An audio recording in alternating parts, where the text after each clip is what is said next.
All right, my friends, I thought it would be fun to do a rounded shape and an elongated shape and kind of walk you through both at the same time. So let's go ahead and get started. I thought we'd do something a little bit more sassy, a little fun, something I've been wanting to do in depth. And I want to do one eye very, very rounded and kind of show you how to create that shape and the difference. And then we'll do one eye very elongated, very cat eye. I'm very excited. So I already have my eyeshadow base on. I went ahead and grabbed clean canvas. I want to make sure that's nice and smooth. I also didn't set underneath my eye in case we have fallout. Much easier to fix, which I will show you if it happens. You're going to notice that I'm going to use a small brush. It's going to help us keep control. Now, with each eye shape, and because I'm going a lot more exaggerated, small brush is going to help us keep control of things. So when I think rounded, I'm trying to look into I'm filming into my mirror, by the way. Too much information, but it's important in case you're like, why are you looking like that? When I think rounded, I think cut off. Now you're already seeing, and this is already going to be so easy to kind of understand. Think of it as this kind of C shape. We're already creating that rounded shape on this side. Now for my eye shape, it's already a little bit more elongated towards the front. So to kind of cancel that out, I'm going to capture it. And I'm just getting the groundwork here. There's going to be blending, there's going to be smoking, but I think it's really fun to kind of see how easy it is to get on the path to the rounded shape. Now, we might all have different eye shapes, but for the elongated side, your best bet is keeping things very close to the lash line at first. This brush has a built-in angle, so it's just very, very easy to do this. And I'm going to start here, pushing that to where, let me look straight ahead, stopping at my iris, and we're going to start to elongate. Stamp, stamp, stamp, stamp. And I'm going to go pretty straight out. So I'm following where my eye separates and just bringing that straight out. And then it really helps when we're elongating. I'm going to grab a gel liner. It helps to keep it extremely thin once you get towards the bridge of the nose. I'm going to switch to an E26.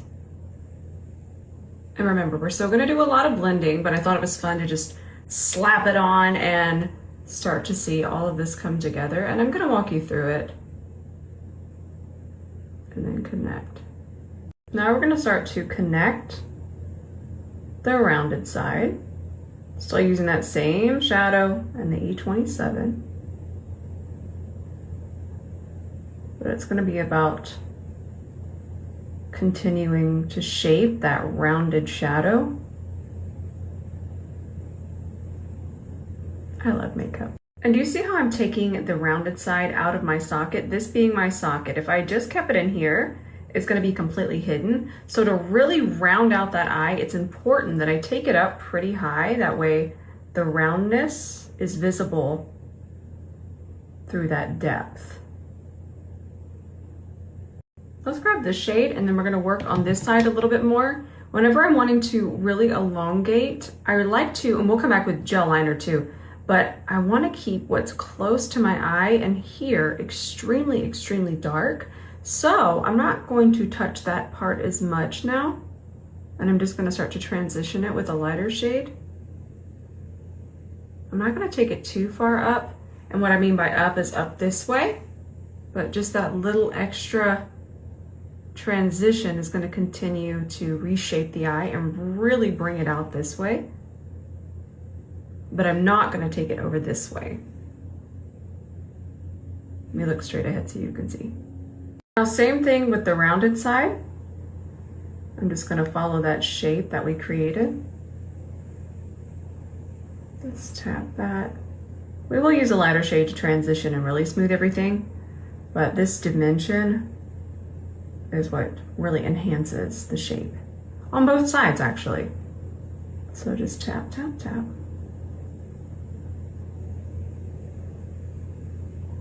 Now for our round side, I'm gonna take this. I did switch brushes, that way we can really start to soften and transition. This is so much fun to watch it transform. Now remember, we still have to kind of enhance the eye shape under here. I actually feel that the bottom part is where things really start to round out and shape up, if you will. You knew a joke was coming. So same shape, tap, tap, tap. And we're gonna get our transition. Now I'm not sure what I wanna put on the lid yet, but I'm gonna start, same liner that we were using, I'm gonna start underneath here and just think rounded. Nice. And then I wanna take it all the way across. And if you wanted to really, I think I might just set the lid with some powder in a second, just make it a little smoky. But by bringing this black a little higher, right where, let me look straight ahead, right where I'm sorry, I'm a Texan, I struggle with my R's. Right where our iris is, it's gonna round it out even more. And that's why I didn't want to darken the lid so you could see that contrast. Now, time to fill in the waterline and finish this.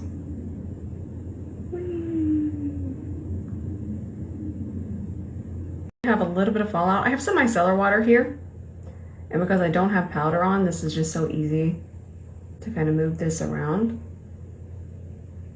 I should have known better, but it's fine. I know that looks horrifying, but we're okay. Y'all aren't gonna panic. I'm not gonna panic. Notice how I'm kind of tapping though, but then this also can help us really round this out. Let me look straight ahead. Now we're just gonna add back our concealer, C32. That dense brush also really helps with any kind of patchiness and going over things because it's just kind of filling in gaps. The way that it manipulates the product is very much gap filling, and that is what we need. Ooh, we are rounded. Another shaping tip is to take a little dense brush and some powder foundation, something very close to your skin tone, and you can even really perfect that rounded shape.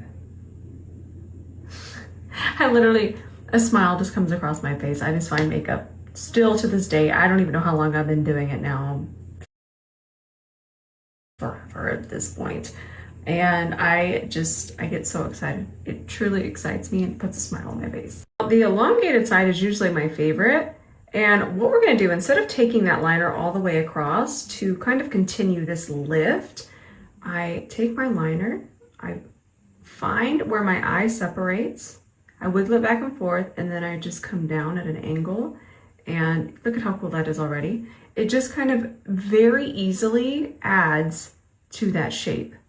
Now on this side, for me, it's about keeping everything else very soft and always thinking about going towards the temple. I feel like that's also a good idea. I know that we all have a little bit different of a brow shape as well, but that being said, mine doesn't go too far down, so I am able to kind of think about, let me go back a little further, think about taking everything up and towards that temple. And I feel like most of us are, so I'm trying to think of tips that kind of can work for everyone. I'm just grabbing more of that shade, and I'm just going to keep on. Find where the eye separates again, and I'm just adding a little bit more, but an E26 is going to continue to give us that precision we need for this. And you want to focus this on the very bottom part. I will clean it up, and it's going to make it look even more, you know. But anytime you can add the depth at the closest part to the lash line, just think of it always just being super, super close. It gives such intensity, and that's one of my favorite things to do. Now I feel like my eye just kind of lends itself more towards this elongated shape. So I'm taking that liner right into my tear duct, and then I'm gonna take an E26, and I like to call this the bird beak. I'm also gonna show you how I tidy it and get it really nice and sharp. But let's get our little birdie beak on. That's why I normally do my eyes first, but like I showed on this side, As long as we didn't set, we can kind of bring everything back. So I have some micellar water, and that's how I get this really nice clean shape. I do recommend you do this directly into a mirror, not into your phone, into a mirror. Oh, that's nice and sharp. And then I'm gonna go ahead and do the same thing over here. And remember how I did that melting with the fluffy brush? I'm gonna do that as well. But when I come back, I will have concealer under here, but I'm gonna show you how to carve here and here. I love to do cleanup with a pot concealer. You can make your own pot concealer, just take your concealer, add a bunch of powder to it. I don't recommend that underneath your eye, but for cleanup, there's something about a pot concealer. It's that texture. It's because it doesn't run around the face, and also it kind of creates a dam because it is so thick. So it is great for this kind of detail work. You're gonna see this in a lot of makeup artist kit for that reason. Now for the rounded eye, I look for a lash that's actually longer in the middle. Let's go ahead and pop that on. And for the elongated side, I want a half lash, and I also want something that is nice and flared. See how it's short to long? It's really going to add to the elongated effect. And this will be fun. If we brighten here and a little here, it's gonna keep enhancing the round shape. And then brighten here and here for the lifted side. Then we're gonna take an eye pencil pretty close to our skin tone. It's gonna go here in the center, and then a little underneath here at an angle too. And there you have it. This is so cool. I love makeup so much. This is part of the reason I love makeup. It's just so transformative. And to me, that is just, it's my art. I love it. I hope that you enjoyed this tutorial. I hope that even though we might not have the same eye shape, there's still so much here to help you understand eyeshadow and even how to press and place. And it's really just about playing. I had no idea what my eye shape was or what really suited it for many, many years. It was just me sitting here placing eyeshadow that really helped me understand. So I hope that this was somewhat helpful, and I really enjoyed doing it. I love you so much. And until the next video, bye for now.